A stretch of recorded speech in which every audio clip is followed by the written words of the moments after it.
आज माननीय सर्वोच्च न्यायालय का अडानी के मामले में एक बहुत ही महत्वपूर्ण फैसला आया है। वो फैसला जहां एक और सराहनीय फैसला है, अडानी की घोटाले की 6 सदस्यीय समिति बनाकर जांच कराने का फैसला है।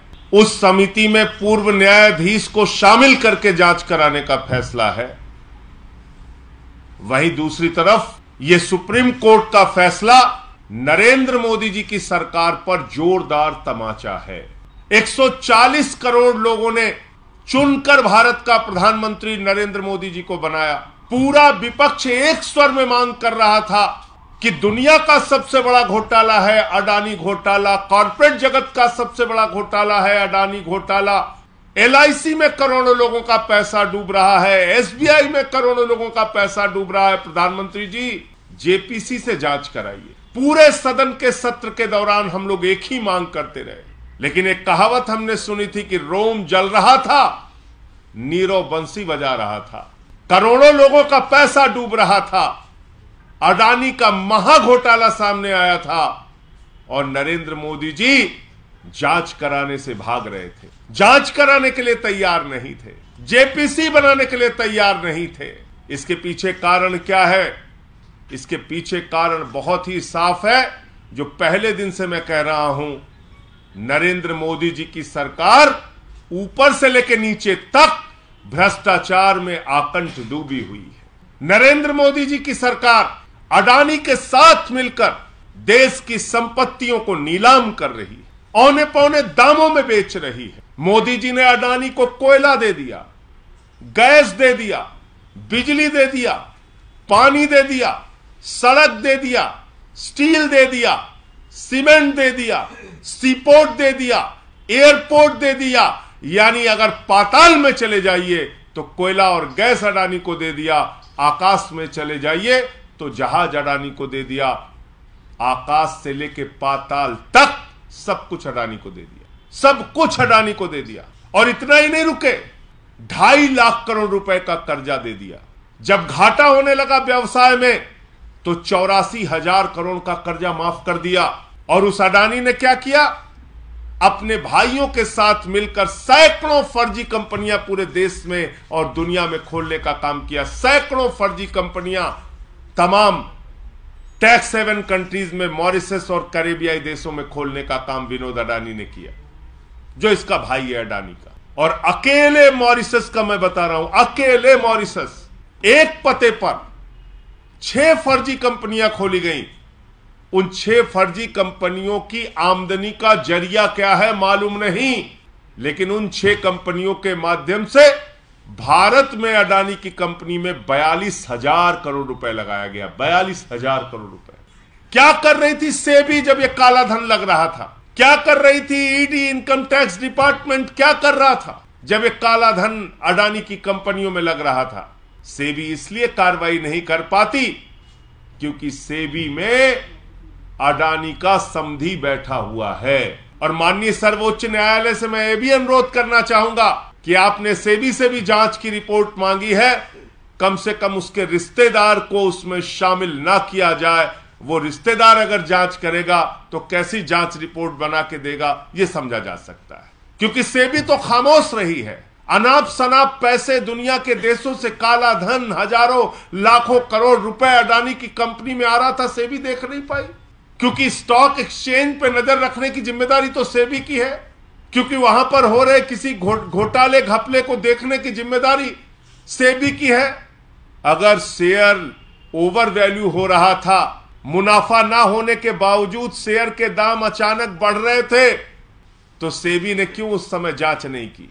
LIC का करोड़ों रुपए डूब गया, हजारों करोड़ रुपए डूब गया। SBI ने हजारों करोड़ का कर्जा दे रखा है। आज जिन लोगों का पैसा LIC में बुढ़ापे के पेंशन के लिए, बीमारी के लिए, बेटी की शादी के लिए लगा है, वो सारे लोग चिंतित हैं। जिन लोगों ने SBI में पैसा जमा कर रखा है, वो सारे लोग चिंतित हैं। और बैंक मोदी जी डुबाना चाहते हैं, इसका एक ही प्रमाण है कि इन्होंने कहा है भले ही आपका करोड़ों रुपए बैंकों में जमा हो, लेकिन नया कानून मोदी जी ने बना दिया, वापसी सिर्फ 5 लाख रुपए मिलेगा। भले ही बेटी की शादी के लिए आपने 20 लाख जमा किया हो, बेटी की शादी की तारीख आ गई, बैंक डूब गया, तो मोदी जी सिर्फ आपको 5 लाख रुपए देंगे और कहेंगे अपना रास्ता नापो। यह कानून बन गया, नया कानून बन गया। कोई भी बैंक डूब जाए, क्योंकि मोदी जी जानते हैं कि अपने दोस्त को उन्होंने अनाप शनाप फायदा पहुंचाया है, देश के बैंक डूबेंगे, देश के बैंक डूबेंगे। नया कानून कहता है 5 लाख से ज्यादा नहीं मिलेगा।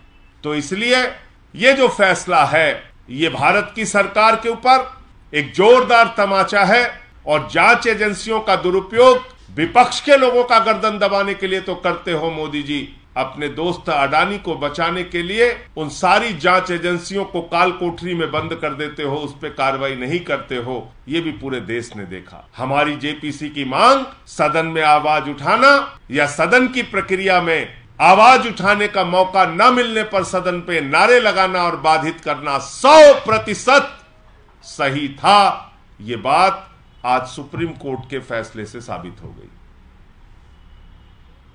और मैं फिर से कहना चाहता हूं, यह कॉरपोरेट जगत का और दुनिया का सबसे बड़ा घोटाला हुआ है जो प्रधानमंत्री नरेंद्र मोदी जी के संरक्षण में उनके मित्र अडानी ने किया है। इसकी जांच की परतें खुलनी चाहिए।